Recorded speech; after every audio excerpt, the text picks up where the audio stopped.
ఆయనే మరణించి లేచాడు, పరిశుద్ధులు అనేకుల్ని లేపాడు సమాధులు తెరిచి. ఈరోజు ప్రభునందు నిద్రించిన పిల్లలు ఇద్దరు రక్షణ పొందిన వాళ్ళు ఉన్నంత వరకు దేవుని పనిలోనే బ్రతికారు. చదువు, దేవుడి సేవ, సేవకులుగానే వాళ్ళు. ఆఖరికి ఇంకొక అద్భుతమైన విషయం ఏంటంటే, యేసు ప్రభు ఎలా అయితే ఇతరుల కోసం ప్రాణం పెట్టాడో ఆ ఇద్దరు కూడా మరొకడి కోసం ప్రాణం పెట్టారు.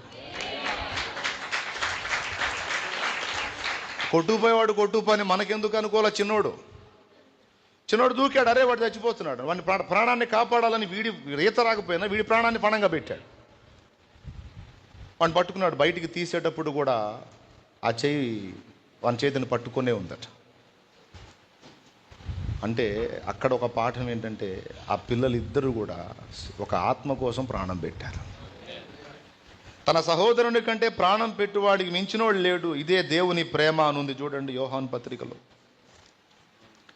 వానికంటే గొప్పవాళ్ళు లేడనే మాట అంటాడు చూడండి. మొదటి యోహాను పత్రిక 3:16 చదవండి.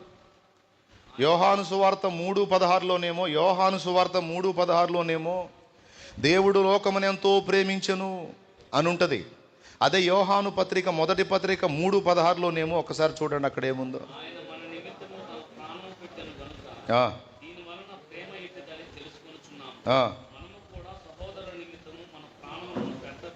మనము కూడా మన సహోదరుల నిమిత్తము ప్రాణము పెట్టబద్దులమై ఉన్నాము. ప్రాణం పెట్టుట ద్వారా దేవుని ప్రేమ గొప్పతనాన్ని మనం తెలుసుకుంటున్నాం. ఏమండి, తన సహోదరుని కొరకు ప్రాణం పెట్టువాని కంటే గొప్పవాడు ఇంకొకడు లేడు. పిల్లలు ఇద్దరు కూడా, చిన్నోడు వెళ్ళిపోతున్నాడని పెద్దోడు దూకాడు, ఆ చిన్నోడేమో ఇంకో చిన్నోడి కోసం దూకాడు. మొత్తం మీద ఇతరుల కోసమే వాళ్ళు ప్రాణం పెట్టారు. కాబట్టి దేవుడు ఎరుక లేకుండా జరగల, దేవునికి తెలిసి అనుమతించాడు. ఎందుకు తీసుకున్నావు దేవా?